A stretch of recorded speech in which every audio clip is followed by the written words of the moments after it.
પ્રકૃતિ પુરુષ શિવજીનું સાનિધ્ય મનને શાંતિ આપનારું છે, પણ જ્યારે શિવજીના સાનિધ્ય અને શિવાલયની શાંતિમાં પૌરાણિક વિશેષતાનો ઉમેરો થાય છે ત્યારે તે શિવ મંદિરનો પ્રભાવ કંઈક અનોખો જ બની જાય છે। આવું જ પૌરાણિક અને અનોખું સ્થાન છે આજનો આપણો પડાવ, જે આવેલું છે રાજસ્થાનમાં। આ સ્થાન સાથે શિવજીના અનન્ય ભક્ત રાવણની શિવ ભક્તિ જોડાયેલી છે। પુરાતન સમયથી શિવ ભક્તિથી સિંચિત રહ્યું છે આ સ્થાન। આ સ્થાનની વિશેષતા તમને પણ ચકિત કરી દેશે। આવો આ ધામ સાથે જોડાયેલી ગાથા જાણીએ અને કરીએ દર્શન શ્રી કમલનાથ મહાદેવના। દેવ મુનિ પ્રવરાર્ચિત લિંગમ। કમલ પુષ્પની મહિમાથી મંડિત કમલનાથ મહાદેવ ભક્તને ભગવાનના ભાવનાત્મક અને આસ્થામય રૂપના જો સાક્ષાત દર્શન કરવા હોય તો સાબરકાંઠાના વિજયનગરથી 40 કિલોમીટર દૂર ઉદયપુર જિલ્લાના ઝાડોલ તાલુકામાં આવેલા આવર્ધન પહાડ પર સ્થિત કમલનાથ મહાદેવના દર્શન જરૂર કરવા જોઈએ। આશુતોષ ભોળાનાથ સદા પોતાના ભક્તોના ભાવથી વશીભૂત થઈ જાય છે। પછી એ દેવ હોય, માનવ કે ભલે ને દાનવ, અને એમાં વળી રાવણ તો ઋષિ પુલસ્ત્યની સંતાન હતો। અનન્ય શિવભક્ત આ શિવલિંગ રાવણ દ્વારા સ્થાપિત હોવાની માન્યતા છે, જ્યાં ભોળાનાથની કૃપા અપરંપાર વરસે છે। એ સ્થાન જ્યાં શિવજીએ રાવણને આપ્યું હતું વરદાન કે શિવાલયમાં તેમનાથી પણ પહેલા થશે ભક્ત રાવણની પૂજા। પ્રભું પ્રાણનાથમ વિભું વિશ્વનાથમ જગન્નાથનાથમ સદાનંદ ભાજમ ભવદ્ભવ્ય ભૂતેશ્વરમ ભૂતનાથમ શિવમ શંકરમ શંભુમીશાન મીડે। અર્થાત જે જગત આખાના ભગવાન છે, પ્રત્યેક જીવના નાથ છે, જે જગન્નાથ એટલે કે શ્રી હરિ વિષ્ણુના નાથ છે, જે સદા આનંદની સ્થિતિમાં વસે છે, દરેક વસ્તુને તેજ આપનાર છે, જે દરેક સજીવના ભગવાન છે, સાથોસાથ ભૂતોના નાથ છે, સમસ્ત વિશ્વના નાથ છે, એવા શિવશંકર શંભુને પ્રાર્થના છે કે મને પોતાની શરણમાં રાખો। રાવણ દર્પ વિનાશન લિંગમ। કમલનાથ મહાદેવ વિશે પુરાણોમાં પણ ઉલ્લેખ મળે છે। વાત એ સમયની છે જ્યારે રાવણે કૈલાશ પર્વતથી શિવલિંગ લઈને લંકાની વાટ પકડી।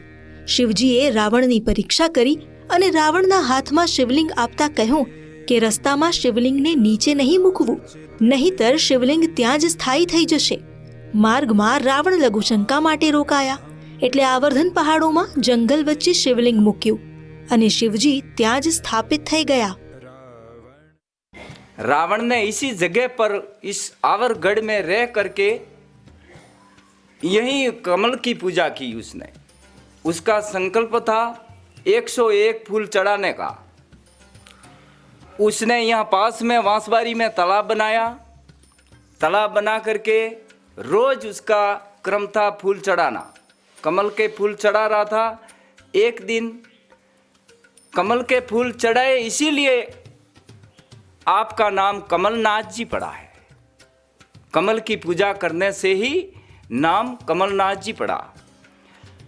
फिर उसने पूजा करी। एक दिन भगवान ने फिर क्या करा कि उसका एक फूल फिर चुरा लिया। तो एक फूल चुराने के बाबत उसने क्या करा कि एक फूल कम पड़ गया तो उसका माथा काट के चढ़ा दिया। माथा काट के चढ़ाया, एक काटा दूसरा आया, दूसरा काटा तीसरा आया, ऐसे करते करते दशानन वो यहीं से हुआ। શિવજીની પૂજા પહેલા અહીં રાવણની પૂજા થાય છે। કહેવાય છે કે મહારાણા પ્રતાપે પૂજા પાઠ કરી અહીં જ ઘાસની રોટલી ખાધી હતી। આવર્ધન પહાડ પર 2 કિલોમીટરના અંતરે શનિ મહારાજના પણ દર્શન થાય છે। શનિ ભગવાનની મૂર્તિ સાથે પણ રાવણની પ્રતિમા સ્થાપિત છે। માન્યતા છે કે શનિદેવના દર્શન કર્યા બાદ જ શિવાલયની યાત્રા સંપન્ન ગણાય। શિવાલયમાં ગૌમુખ સમાન ગુપ્ત રૂપથી ગંગાની ધાર બારેમાસ વહે છે। પાણીની ધાર જ્યાં પડે છે ત્યાં જ સ્થાપિત છે શિવલિંગ। પણ આ ગુપ્ત ગંગાની ધારા ક્યાંથી આવે છે અને આ જળ ક્યાં જાય છે એ આજ સુધી નથી ખબર પડી। આસપાસના પહાડોમાં એક શિખર રાવણ શિખર, જ્યારે બીજું વાનર શિખર તરીકે પ્રસિદ્ધ છે। આवर्ધનના પહાડોમાં ચમત્કારી ભૈરવ અને હનુમાન સાક્ષાત બિરાજમાન હોવાનું માનવામાં આવે છે.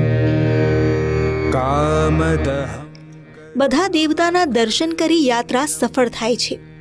દંતકથા અનુસાર રાવણ પોતાના પુષ્પક વિમાન દ્વારા શિખર પર આવી શિવજીની પૂજા કરી તપ સાધના કરતા. આજે પણ અહીં પથ્થર અને માટીનો બનેલો હવન કુંડ સ્થાપિત છે.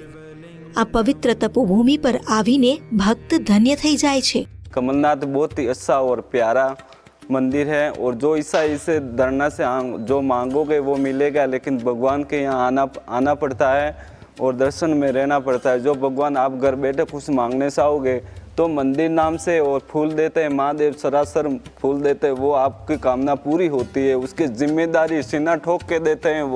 वो फूल दे दिया महादेव ने तो समझ जाओ अपना काम हो गया, बेड़ा पार हो गया.